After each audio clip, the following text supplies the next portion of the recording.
بالله من الشيطان الرجيم بسم الله الرحمن الرحيم যে মহান আল্লাহ তাআলা আমাদের সবাইকে সুস্থ রেখেছেন সেই মহান আল্লাহ তাআলার দরবারে শুকরিয়া আদায় করছি আলহামদুলিল্লাহ এবং দরুদ পড়ে নিচ্ছি আল্লাহুম্মা সাল্লি ওয়া সাল্লিম আলা নবিয়িনা মুহাম্মদ সাল্লাল্লাহু আলাইহি ওয়াসাল্লাম। আজকে আপনাদের সামনে প্রিয় বন্ধুরা আমার, ভাইরা আমার, যে বিষয়টি নিয়ে হাজির হয়েছি, আল্লাহ তাআলা কেন মানুষ সৃষ্টি করেছিলেন সেই বিষয়টি নিয়ে কথা বলব। একটি সময় পৃথিবীতে সবকিছুই ছিল,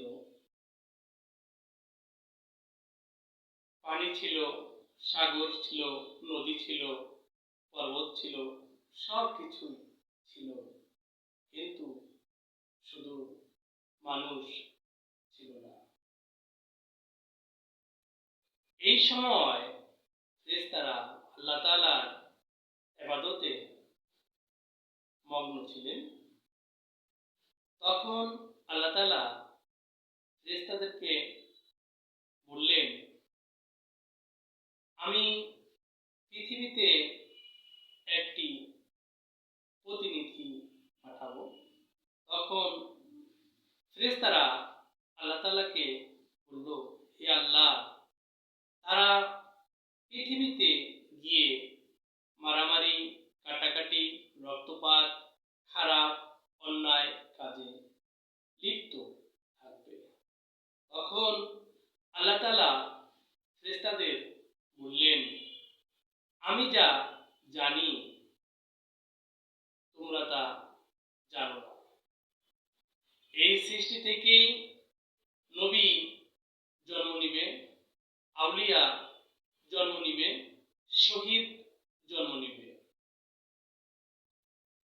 এই মানুষকে আল্লাহ তাআলা আশরাফুল মাখলুকাত হিসেবে সৃষ্টি করেছেন এবং সৃষ্টির সেরা জীব হিসেবে সৃষ্টি করেছেন। এই মানুষ আল্লাহ তাআলা ফেরেশতাদের থেকেও বেশি মূল্যায়ন করেছেন। যদি আমরা আল্লাহ তাআলার ইবাদত করতে পারি, আল্লাহ তাআলার আনুগত্য থাকতে পারি, তাহলেই আমরা ফেরেশতাদের থেকে উত্তম হব। আর যদি আমরা খারাপ কাজে লিপ্ত থাকি, তাহলে আমরা পশুর মতো হয়ে যাব। আল্লাহ তাআলা সর্বপ্রথম আদম আলাইহিস সালামকে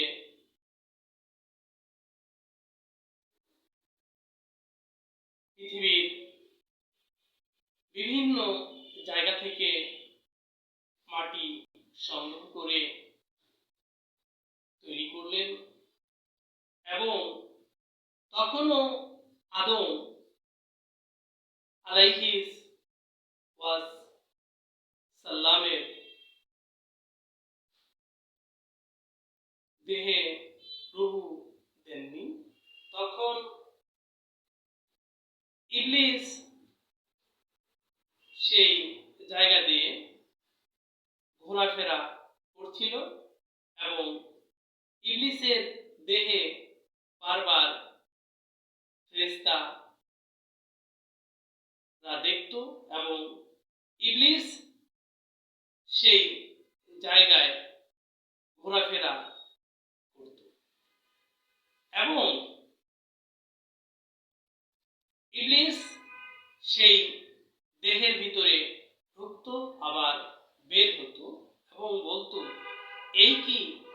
শ্রেষ্ঠ জীব হিসেবে আল্লাহ তৈরি করেছেন, এটি তো মাটির তৈরি। এরা তো দুর্বল এবং নরম, এদের ভিতরে আছে অহংকার। তখন একটি সময় আল্লাহ তাআলা আদম আলাইহিস সালামের দেহে রূহ ফুঁকে দিলেন। তখন আদম আলাইহিস সালাম হাসি দিলেন এবং আলহামদুলিল্লাহ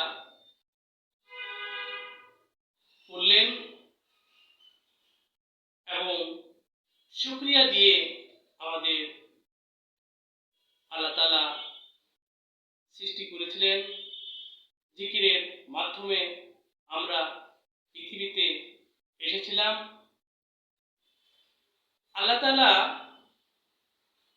তারপরে ফেরেশতাদেরকে বললেন, সকল ফেরেশতাদেরকে, যে তোমরা সিজদা করো।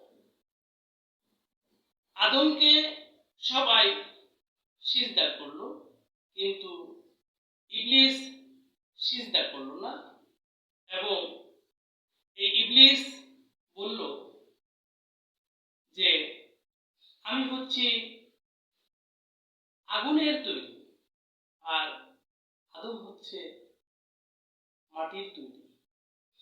এই যে একটি কথা, এই যে একটি অহংকার, এ কারণে আল্লাহ তাআলা ইবলিসকে বলেছিল তুমি এখান থেকে বেরিয়ে যাও। তখন ইবলিস আল্লাহ তাআলাকে বলেছিল যে আমি আল্লাহ তাআলা, আপনি আমাকে কিয়ামত পর্যন্ত সময় দিন। আল্লাহ তাআলা কিয়ামত পর্যন্ত সময় দিলেন এবং ইবলিস তখন শপথ নিল যে আমি মানুষের চতুর্দিক থেকে তাদেরকে বিভ্রান্ত করব এবং তাদেরকে সব সময় আমি খারাপ কাজের প্রতি ডাকব।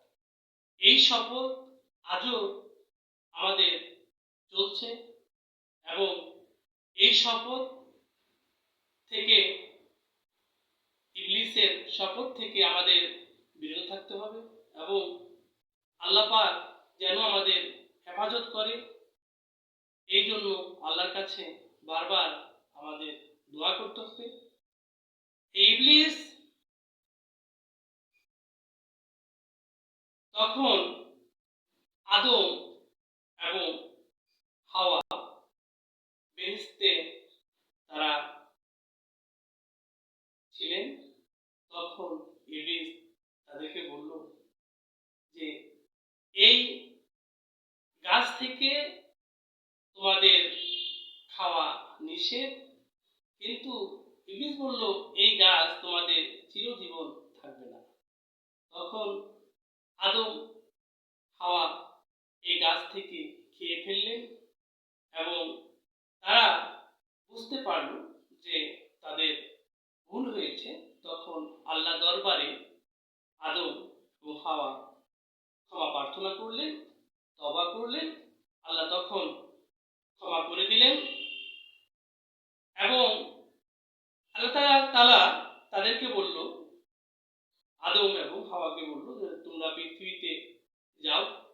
পৃথিবীটা হচ্ছে একটা পরীক্ষাগার, যেখানে মানুষ, সুস্থ মানুষ অসুস্থ হয়, ভালো মানুষ খারাপ হয় এবং খারাপ মানুষ ভালো হয়।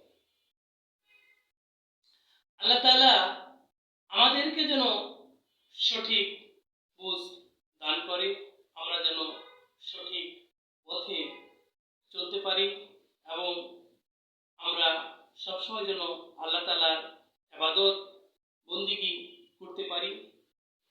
সবাই আমরা বলি আমিন।